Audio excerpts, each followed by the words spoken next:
क्षमा करना मैं कान पकड़कर ये बात कह रहा हूं, क्योंकि कुछ भी यहां से कहा जाए तो उसमें ना तो अतिशयोक्ति हो, और मैं कहता हूं यही डर ही डरप हरिवंश हित, बड़ा बोल मुंह से न निकल जाए, जो भी कहा जाए वो अपनी ओर देखकर ही कहा जाए। पर देखने में यही आया, जीवन के अनुभव ने यही सिखाया कि बाहर के जो ये सब संबंध हैं ये आपके जीवन के अभाव को और बढ़ाते ही हैं। व्यक्ति को लगता है कि भाई कोई मिलेगा आई विल फील कंप्लीट, लेकिन उससे बिल्कुल विपरीत परिणाम देखने में आता है। भीतर का अभाव और बढ़ जाता है, भीतर की अशांति और बढ़ जाती है। संबंध तो एक ही है, एक ही संबंध है, जिसके बन जाने के बाद, जिसके सद जाने के बाद फिर जा ही लहे कछु लैन की चाह न ही में हुए। तो भगवान कह रहे भाई इस रास्ते से कोई चलेगा तो संतोष लाभ करेगा, संतुलन लाभ करेगा। भगवान ने कहा उसको संतोष लाभ होगा, उसके जीवन में संतुलन रूपी सौंदर्य आ जाएगा, और फिर भगवान कह रहे तृप्ति लाभ करेगा। जब भगवान ने कहा सदा एकांत में रहता है, माने उसको तृप्ति लाभ हो गई। काहे रे बन खोजन जाई, काहे रे बन खोजन जाई, सर्व निवासी सदा अलेपा, सोए संग समाय। आपने कभी सोचा संत के पास बैठ के क्यों मन को विश्राम मिलता है? संत के पास बैठ के मन को थोड़ा चैन क्यों मिलता है? कि उसके आभा मंडल में, उसके रोम रोम से वो सुख, वो शांति निसरित हो रही है। उसने उसको पा लिया है, वो संतुष्ट हो गया है, उसने कुछ ऐसा पा लिया है जिसके बाद अब कुछ और पाना शेष नहीं है। वही हमको सुख देता है, वही हमको विश्राम का अनुभव कराता है। तो भगवान ने कहा संतोष मिलेगा, संतुलन जीवन में आएगा। संतुलन आया माने सौंदर्य आया, जीवन सुंदर हो जाएगा। फिर उसके बाद भगवान कह रहे भाई तृप्ति लाभ करेगा। सारी दौड़ भाग समाप्त हो गई, जीवन में उस परम शांति का उदय हुआ जो आत्म कल्याण के लिए, जो आत्म कल्याण के लिए शक्ति प्रदायिनी है, वो परम शांति। सबसे बड़ी शक्ति शांति में ही निहित है। आप शांत मन से जो निर्णय लेते हो, व्यवहार में भी आप देखना, आप शांत मन से जो निर्णय लेते हो उसका परिणाम कुछ और होता है, मन को शांत करने के लिए जो निर्णय लेते हो उसका परिणाम कुछ और होता है। एक निर्णय मन को शांत करने के लिए लिया जाता है, एक निर्णय शांत मन से लिया जाता है। जो निर्णय शांत मन से लिया जाता है उसका परिणाम कुछ और होता है। तो सारी दौड़ भाग समाप्त हो गई, शांति लाभ हुआ। अब देखो संतोष मिला, जीवन में सुंदरता आई, तृप्ति पाई, शांति लाभ हुआ। फिर उसके बाद भगवान कह रहे कि निर्वैर हो जाता है वो, क्योंकि कहीं कोई दूसरा उसको दिखाई नहीं पड़ता, कहीं कोई दूसरा दृष्टि में नहीं आता, बैर दूसरे से ही होता है। कभी कभी अपने ही दांत से अपनी जीभ कट जाती है। कोई देखा आपने आज तक अपने दांत को दंड देता हुआ? अच्छा, ऐसा पाठ पढ़ाया गया हमको, ऐसा कभी हो जाए तो व्यक्ति कहता है पता नहीं कौन हमारी निंदा कर रहा है इस समय। ऐसा होता है ना, अपनी जीभ दांत से कट जाए। अब क्या है ना, वो जो खीज है किसी पर तो निकालनी है, अपने ऊपर तो निकाल नहीं सकते, अपना दांत तो तोड़ोगे नहीं जाके, अपने ऊपर तो चपत मारोगे नहीं। कहते पता नहीं कौन इस समय हमारी निंदा कर रहा है। मैंने वो भी दोष किसी के सर तो मरना है ना, क्योंकि भीतर अब जीभ कटी, खींच तो हुई, गुस्सा तो आया, और गुस्सा निकाले किस पे? तो वहीं बैठे बैठे पता नहीं कौन हमारी निंदा कर रहा है, उस पर फेंका, उसके सर पर फेंका, ये पत्थर भी उसके सर पर फेंका। ये मनुष्य का स्वभाव हो गया है। अब सदा ही से ही वो अपने जीवन के अभाव का, अपने जीवन के दुख का, अपने जीवन की पीड़ा का उत्तरदायी किसी और को समझता आया है। और मैं बार बार आपको कहता हूं, जब तक ये बात सीखोगे समझोगे नहीं, तब तक जीवन में शांति नहीं आ सकती। इसको तो येन केन प्रकारेण मानना ही पड़ेगा, स्वीकार करना ही पड़ेगा। को न का सुख दुख कर दाता, निज कृत कर्म भोग सब भ्राता। अच्छा, मैं कहता हूं 15 मिनट के लिए इसका अभ्यास किया करो रोज। 15 मिनट के लिए इस भाव का अभ्यास करो, बैठ जाओ और बार बार इस बात का चिंतन करो ना भाई, किसी ने हमारा कोई अहित नहीं किया, किसी के कारण हमको कोई कष्ट नहीं है। आप देखो तत्काल आपका मन शांत होना आरंभ हो जाएगा। क्यों? क्योंकि वो जो अनावश्यक बंधन बांधे हुए हैं आपने यहां वहां बैर विरोध के, वो सारे खुलने आरंभ हो जाएंगे। जैसे किसी को पीड़ा देना पाप है, ऐसे स्वयं को पीड़ा देना भी पाप है। पर पीड़न पाप है तो आत्मपीड़न भी तो पाप है। जैसे किसी की हत्या पाप है तो आत्महत्या भी तो पाप है। तो इस प्रकार आप स्वयं को पीड़ा देते हैं, इस प्रकार आप स्वयं को कांटा चुभाते हैं। ये आत्मपीड़न है, इससे भी बचना चाहिए। इसी की विधि संत बता रहे हैं।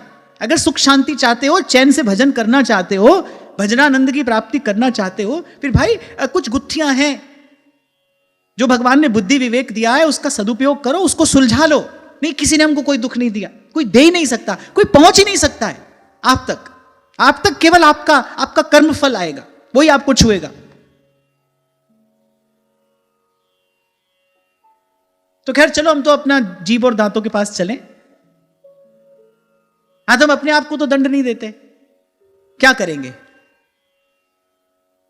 तो बस ऐसे ही कुछ बातें व्यवहार से सीख कर समझ कर अपना समाधान करिए।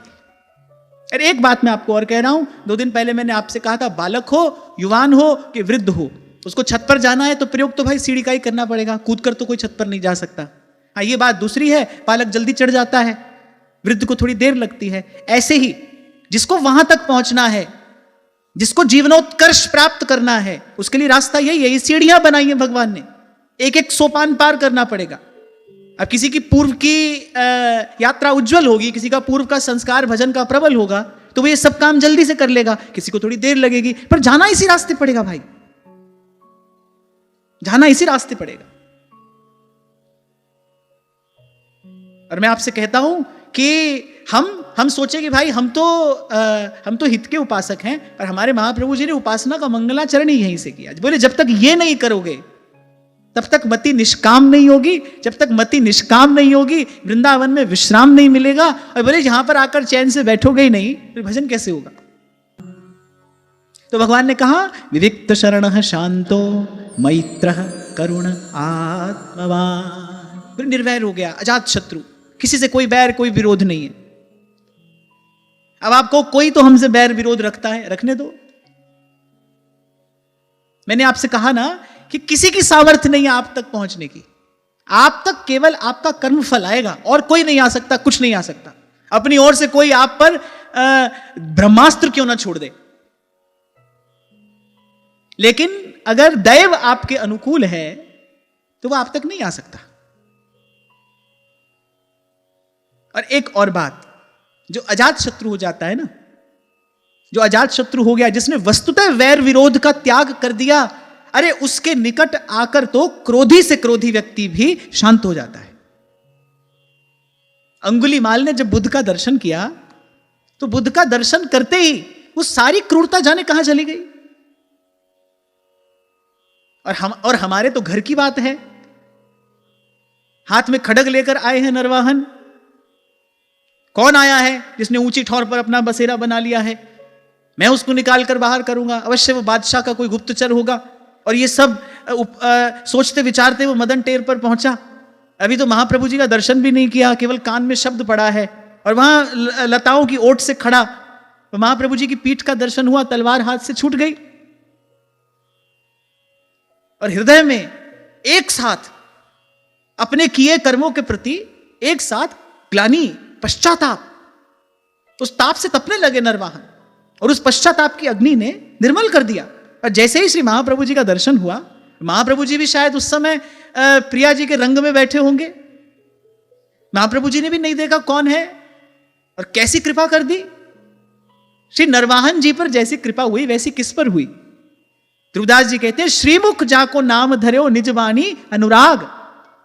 अपनी वाणी में महाप्रभु जी ने उनको स्थान दिया, और साथ ही साथ प्रभु का दर्शन करा दिया।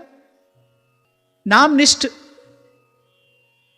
भक्त श्री हरिदास जी की कथा आपने श्रवण की होगी। उनका भजन भाव नष्ट करने के लिए षड्यंत्र किया करने वालों ने एक सुंदर रूपवती वेश्या को उनके पास में भेजा। अब वो नामनिष्ठ हैं, वस्तुतः नामनिष्ठ, मन क्रम बचन तुम्हारी आशा। ऐसी ऐसी भक्ति भावना में निष्ठ हैं श्री हरिदास जी। उनका मन तो क्या विकृत होना था, अपितु वो जो वेश्या बार बार उनके निकट आ रही थी, उसका मन उज्जवल हो गया, उसका मन पवित्र हो गया। तो यदि आप निर्वैर हो गए हैं, यदि आपका वस्तुतः किसी से विरोध नहीं है, तो दूर से कोई आपके लिए भले किसी प्रकार का विरोध, किसी प्रकार का ऐसा अभाव अपने मन में रखता रहे, आपके निकट आएगा, अरे उसका भी मन शांत हो जाएगा। तभी तो आपको कई बार कहता हूं, अरे भगवान की भक्ति कोई साधारण है। कल ही मैं आपसे कह रहा था, वैज्ञानिक अचंभित हुए जब एक क्रोध में भरे हुए व्यक्ति के मुख की लार का उन्होंने परीक्षण किया, उसमें उन्होंने विष के कुछ अणु पाए, देयर वाज पॉइजन, क्योंकि व्यक्ति बड़े क्रोध में था। और मैं कहता हूं, देखो, घोर तमोगुण का यदि यह प्रभाव प्रत्यक्ष हो सकता है, फिर भक्ति तो त्रिगुणातीत है। भक्ति तो केवल कहने को ही भक्ति है, अरे होने को तो वो भगवान है। और मैं कह रहा हूं भगवान की भी भगवान है, बस में है भगवान उसके। तो जब कोई वस्तुतः भगवान का भजन करेगा, जब कोई हरि की भक्ति करेगा, तो क्या उसके भीतर बाहर कोई परिणाम नहीं आएगा? अब बस बात यह है, जो भी किया जाए श्रद्धावान लभते फलम। इसलिए 2-4 दिन पहले मैंने आपसे कहा था, बीच में कुछ नहीं होता, बीच ही बीच जो जन्म गमायो, बीच में कुछ नहीं होता। अभी 2-4 दिन पहले किसी ने ये बात लिख कर दी थी, तब कोई प्रसंग नहीं था, मैं कह नहीं पाया।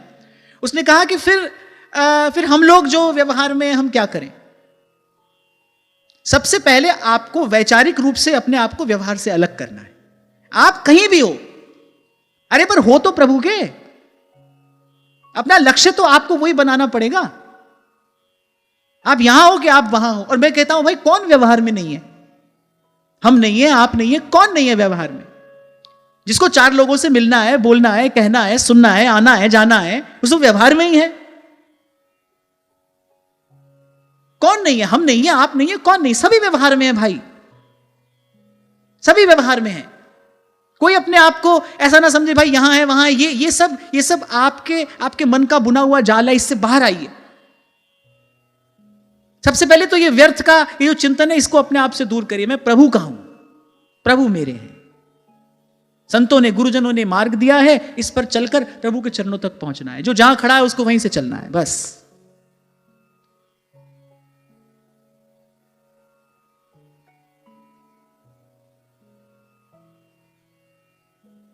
तो भगवान ने कहा, वो अजात शत्रु हो जाता है, निर्वैर। अच्छा, एक तो ये बात हो गई। फिर भगवान ने कहा कि ऐसा नहीं कि निर्वैर हो गया तो रूखा सूखा एक कोने में पड़ा है, उसको किसी से ना लेना है ना देना है। भगवान ने कहा नहीं, भक्त ऐसा नहीं होता, बोली दयालु भी है। दयया सर्वभूतेषु संतुष्ट्या येन केनमा सर्वेन्द्रियोपशान्त्या च तुष्यत्याशु जनार्दनः। ये 2 अलग अलग बातें हैं ना, 2 अलग अलग स्थितियां हैं। अब माने एक व्यक्ति कह रहा है भाई हम तो बिल्कुल विरक्त, हमको किसी से कोई लेना देना नहीं, तुम आग में जलकर मर जाओ, हमको तो भी लेना देना नहीं। बोले नहीं, भगवान का वक्त ऐसा नहीं होगा। थोड़ी देर पहले मैंने आपसे कहा, वो सुख में सुखी भी हो जाएगा, वो दुख में दुखी भी हो जाएगा, भीतर से अपने स्वरूप में स्थित है। बोले ऐसे ही शांत स्वभाव हो जाएगा, बोले सबका मित्र हो जाएगा, अजात शत्रु, किसी से ना वैर ना विरोध। उसके बाद भगवान कह रहे हैं, बोले दयालु, जीवे दया। इसका तो सबसे सुंदर और सबसे उत्कृष्ट उदाहरण मिलता है जब पांडव मारने लगे अश्वत्थामा को। द्रौपदी बोल पड़ी, अरे छोड़ो छोड़ो, ये गुरुपुत्र है। आज जैसा मैं अपने पुत्र के वियोग में कष्ट पा रही हूं, थोड़ी देर बाद इसकी माता भी वही कष्ट पाएगी। और फिर द्रौपदी एक और बात कहती है, बोले मैं तो क्षत्राणी हूं, मुझे ईश्वर ने, मुझे प्रकृति ने पीड़ा सहन करने की सामर्थ्य दी है। बोले इसकी माता, बोले वो ये कष्ट सह नहीं पाएगी। आप देखो जो घटना अभी घटी नहीं, अश्वत्थामा की माता के कष्ट का विचार करके द्रौपदी का हृदय विगलित हो गया, हृदय में उस करुणा का उदय हो आया, वो अपनी पीड़ा भूल गई। कितना अपार कष्ट है, आप सोचो। निरीह बालकों की उस आतताई ने हत्या की है। एक बार तो भगवान को भी क्रोध आया, भगवान ने कहा इसको मार ही देना चाहिए, भगवान ब्रह्मण्य देव हैं, भगवान ब्रह्मण्य देव हैं, पर वहां कह रहे नहीं भाई इसको मार ही देना चाहिए। भगवान भी कुपित हो गए। पर भगवान का भक्त कैसा है, कैसी दया द्रौपदी के हृदय में है, कैसा दयालु भगवान का भक्त होता है, भक्ति कैसा हृदय कर देती है। ये उदाहरण अप्रतिम है, अनुपम उदाहरण है ये।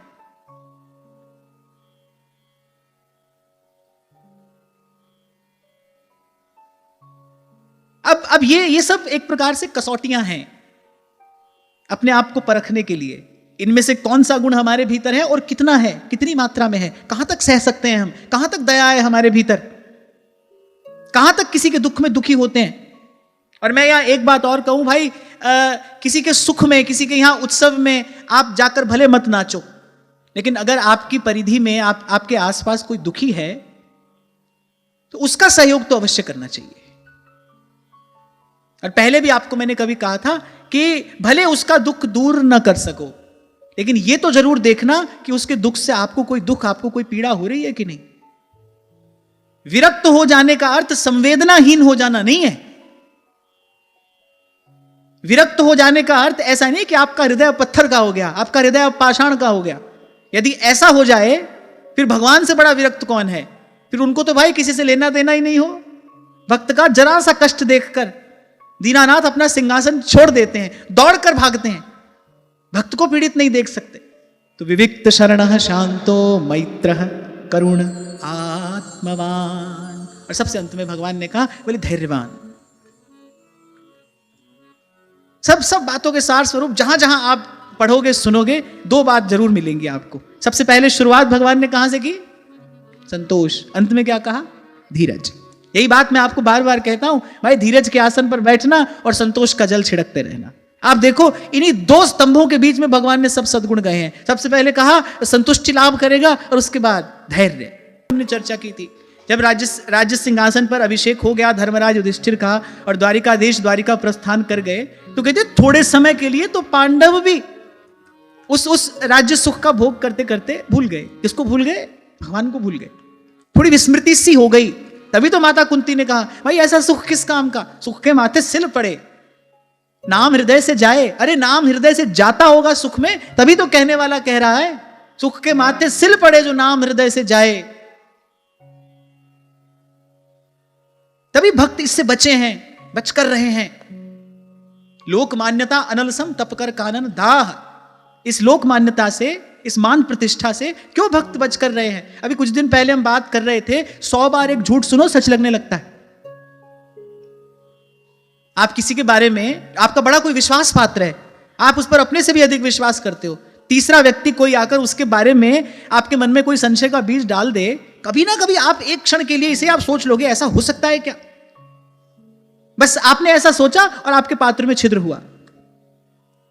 तो 100 बार झूठ सुनो वो सच लगने लगता है। अब सुबह से शाम तक आपकी यहां जय जयकारी हो रही है।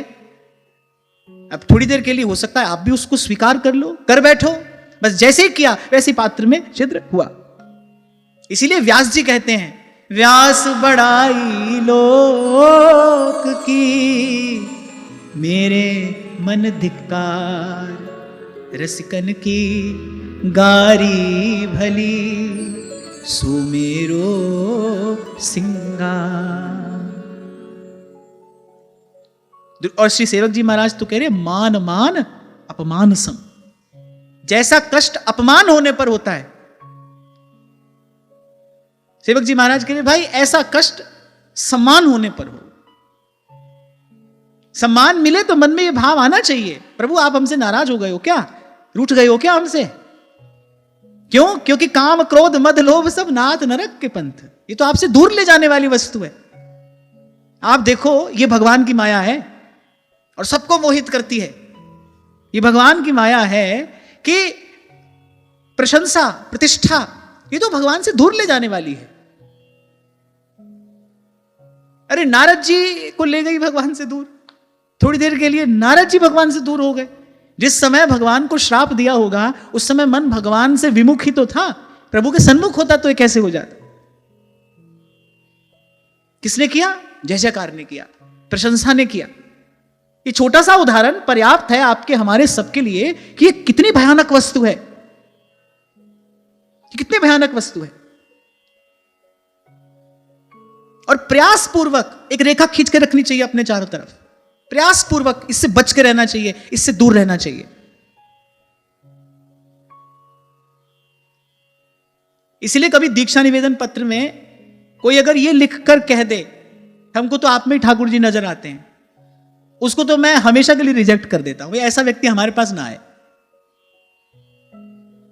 हमसे दूरी रहो, ऐसे व्यक्ति से संबंध नहीं बनाना है भाई। अरे हमको प्रभु ने आपके जीवन में भेजा इसलिए कि आपका उनसे संबंध बने।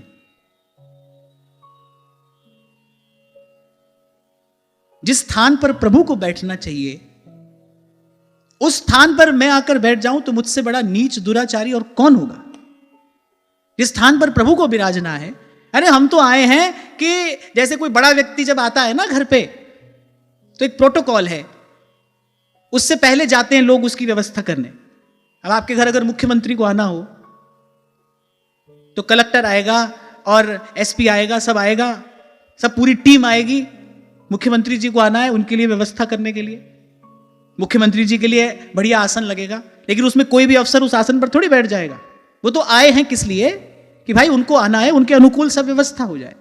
ऐसे ही भक्त संत जीवन में आता है आपके हृदय को प्रभु के अनुकूल बनाने के लिए, कि प्रभु के अनुकूल आपका मन मंदिर तैयार हो जाए, प्रभु आकर विराजेंगे उसमें। पर भगवान की माया है, मैं फिर कह रहा हूं। गरुड़ जी ब्रह्मा जी के पास गए, ब्रह्मा जी ने कहा भाई हम ही बहुत बार नाच चुके हैं उनकी माया के नचाए, तो अब हम तुमको क्या समझाएं। नारद जी ने कहा ब्रह्मा जी के पास जाओ, ब्रह्मा जी ने कहा जाओ शंकर जी के पास जाओ। आप देखो हरि भक्ति की क्या महिमा है। आप देखो नारद जी ने ब्रह्मा जी के पास भेज दिया, कितने ईमानदार हैं। बोले हम तुमको क्या उपदेश करें, हम तो खुद ही भुक्त भोगी हैं, तुमको किसी ऐसे के पास भेजें जो भगवान की कृपा से भगवान की माया से पार हो गया हो। बोले हम तो आप ही भुक्त भोगी है भाई, जही बहु बार नचावा मोही। यही बात नारद जी ने भी कही, यही बात ब्रह्मा जी ने भी कही।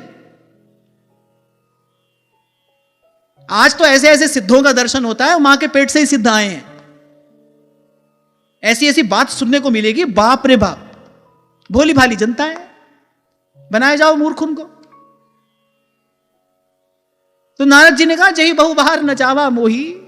नारद जी ने मन में सोचा, बोले तुमको भी लगता है वही रोग हुआ है जो कभी हमको हुआ था। तो बोले जाओ आप ब्रह्मा जी के पास जाओ। ब्रह्मा जी ने कहा अरे हम तो भाई कुछ भी कहने से डरते हैं। अभी मैं आपको यही तो कह रहा था, कुछ भी कहते समय अपनी ओर देखना चाहिए भाई। कोई बड़ा बोल यहां से मत बोलो, अगला ही पल पता नहीं क्या आपके लिए खड़ा हो।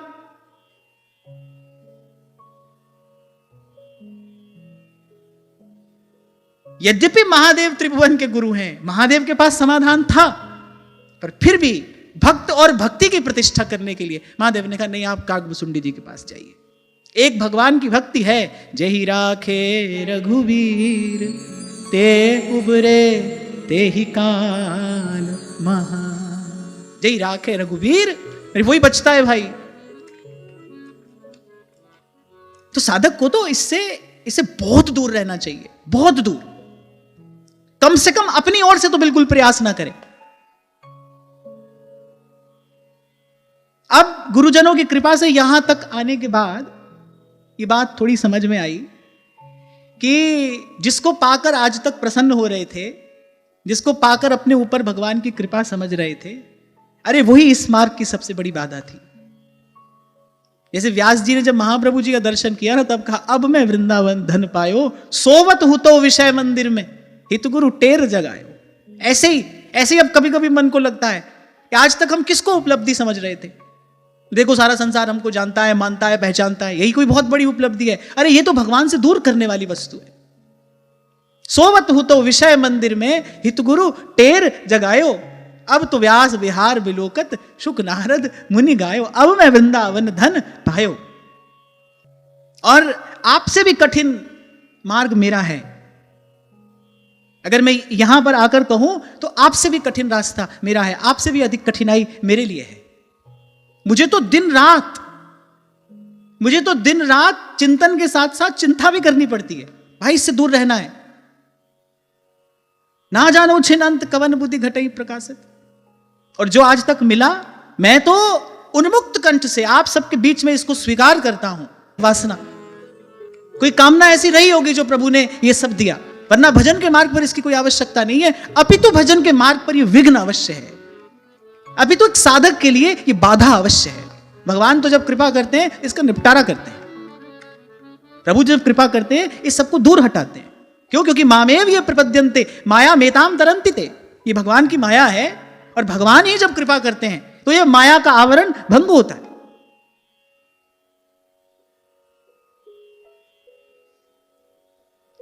तो जब सेवक जी महाराज कह रहे हैं मान मान अपमान सम, ये बात हमको अपने जीवन में अनुभव हो, तब तो लगे सही रास्ते पैर पड़ा है। यहां पर जब सम्मान मिलता है भीतर बड़ी गुदगुदी होती है, अब भाई तुम्हारी तुम जानना,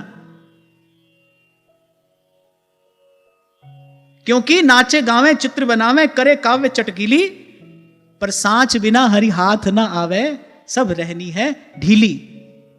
मनस्य एकम वचस्य एकम कर्मण्य एकम स साधु, मनसा वाचा कर्मणा एक हो तो साधु। उस दिन हम बरसाना में जब परम पूज्य श्री विनोद बाबा जी महाराज का दर्शन करने के लिए गए, तो जैसे उनके पास बैठे तो मुझे तो ऐसा लगता है और मेरा ऐसा विश्वास है भाई संतों के मुख से भगवान ही बोलते हैं। हमको जिस बात की आवश्यकता होती है उस समय संतों के मुख से भगवान ही वाणी के द्वारा वो कृपा करते हैं। तो जैसे उनके श्री चरणों में बैठे, जैसे ही पूज्य बाबा ने कुछ कहना आरंभ किया, सबसे पहली बात यही कही, भाई भगवान का संत भक्त और भगवान का प्यारा संत तो कभी किसी काल में किसी समय में अपने आप को भक्त और संत मानता ही नहीं है। यही बात तो मैं आपको कई बार कहा करता हूं कि संसार आपकी पूजा करे, आप पूजा स्वीकार कैसे कर रहे हो?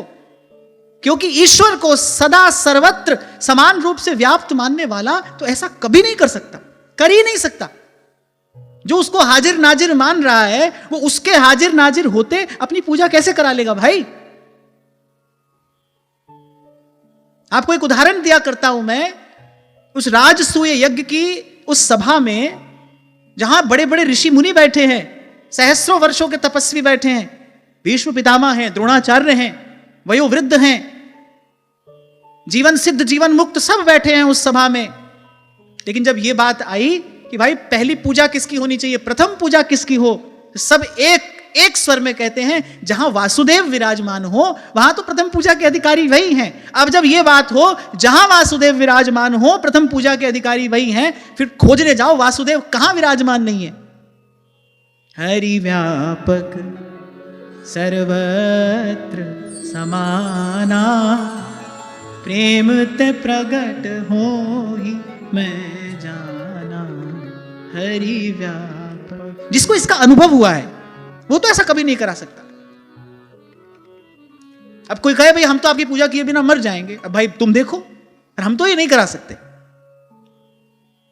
इसलिए मैंने आपको कभी कहा था आप 1000 बार अपना पूजा का थाल लेकर आओगे मेरे पास, मैं 1001 बार आपको प्रभु का ही संकेत करूंगा। ये मेरा कर्तव्य है, कोई उपकार नहीं है ये आप पर, ये मेरा कर्तव्य है। जिस स्थान पर मुझे प्रभु ने बैठाया ये मेरा काम है।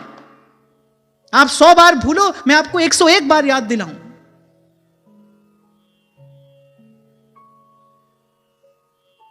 मैं बार बार अपनी वाणी से आपको यही संकेत करूं कि मुझे सिर्फ अपना कान देना,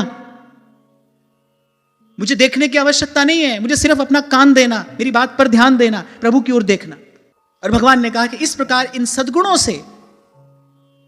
से भूषित होकर बोले ऐसा कोई योगी, बोले वो अंत में अपने मन मानस में, अपने मन मंदिर में मेरा दर्शन करके कृतार्थ हो जाता है। और मैं आपको ये कह रहा था ये जो सद्गुण हैं ये अमीरी में नहीं मिलते, ये अमीरी से नहीं मिलते, इसीलिए कबीर कहते हैं। और ऐसे ही कभी आपसे मैंने कहा था भाई कोई बड़ा बूढ़ा अगर अपने अनुभव की बात कहता हो तो उसको आदर देना चाहिए। और फिर ये तो भगवत प्राप्त महापुरुषों का अनुभव है।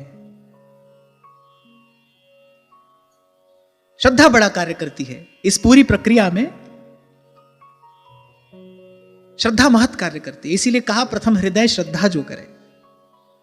संत के वचन में, गुरु के वचन में श्रद्धा हो तो बस उसी शब्द से शिष्य का बेड़ा पार हो जाता है। और याभ्याम विना न पश्यन्ति। इसके बाद माता देवहूति ने एक बड़ा बड़ा अद्भुत प्रश्न भगवान से पूछा। माता ने कहा कि प्रभु, इन सब बातों का विचार करके, इन सब भावों का सम्यक प्रकार से चिंतन करके, इस सद्मार्ग का अनुष्ठान करके यदि एक बार माया से मुक्ति का अनुभव हो भी जाए, तो भी जब तक प्रकृति और पुरुष का संयोग है, प्रकृति और पुरुष का संयोग माने हम ही प्रकृति पुरुष का संयोग है। शरीर क्या है? प्रकृति है। पंचभूत से बना यह शरीर है, पृथ्वी जल अग्नि वायु आकाश। कुछ दिन पहले मैंने आपको बताया था, पुरुष अर्थात मेल नहीं, पुरुष अर्थात जो इस 9 द्वार की पुरी में रहता है वो पुरुष। तो प्रकृति पुरुष का संयोग, हम ही प्रकृति पुरुष का संयोग है। तो माता ने एक बड़ा अद्भुत प्रश्न पूछा कि जब तक प्रकृति का पुरुष के साथ संयोग रहेगा, यानी जब तक ये जीवात्मा इस देह में रहेगी, बोले एक बार मान लो समाधि लग गई, एक बार सब बात समझ में आ गई, लेकिन जब तक शरीर है, तब तक माता ने कहा पतन का भय तो है।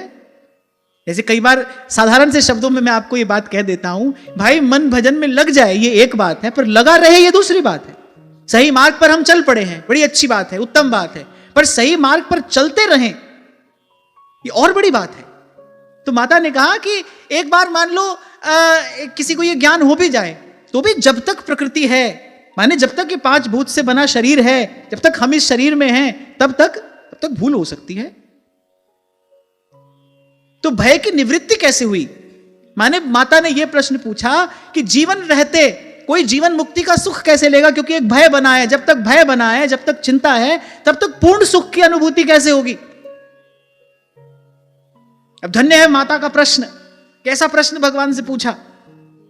एक प्रकार से तो भगवान ने सब निपटारा कर दिया, उसके बाद माता ने और सूक्ष्म बात पूछी। चलो ठीक है, माता ने कहा आपकी सब बात मान ली हमने, जीवन मुक्ति प्राप्त हो गई, पर इस जीवन मुक्ति का सुख कैसे लें? क्योंकि जब तक शरीर है तब तक विकार उत्पन्न होने का भय बना ही तो है, प्रकृति पुरुष का संयोग है। कि भगवान मुस्कुराए और भगवान ने कहा धन्य हो माता, जो ऐसा सुंदर प्रश्न तुमने अब से पूछा। अब यहां पर आकर भगवान की भक्ति की प्रतिष्ठा होती है। अब भगवान कहेंगे भाई भक्ति सर्वोपरि है, और सर्वोपरि क्यों है? जे ही राखे रघुवीर ते उबरे ते ही काल। अच्छा देखो, भगवान तो सबके हैं ना, ज्ञानियों के भी, योगियों के भी, ध्यानियों के भी, आस्तिकों के भी, नास्तिकों के भी। अब वो तो सबके हैं भाई, उनको तो सबके लिए मार्ग देना है। अगर सभी एक ही प्रकार से भगवान का भजन करने वाले होते या कर सकते, तो फिर भगवान ये क्यों कहते, ये यथा माम प्रपद्यन्ते तान तथैव भजाम्यहम्। जो जैसे भाव से मेरा भजन करेगा उसको मैं वैसा उत्तर दूंगा। जहां की रही भावना जैसी प्रभु मूरत देखी तिन तैसी। अगर सभी एक भाव से भजन करते या कर सकते, फिर भगवान ये क्यों कहते? अब यहां पर विविधता सिद्ध हुई कि नहीं? यहां पर विविधता स्वीकृत है कि नहीं? इसलिए मैंने कहा हम एक भी हैं और हम अनेक भी हैं। हम एक हैं ये आधी बात है, हम एक होते हुए भी अनेक हैं, अनेक होते हुए भी एक हैं, ये पूरी बात है। जब तक प्रभु की ओर ना देखो तब तक उस एकता का अनुभव नहीं हो सकता।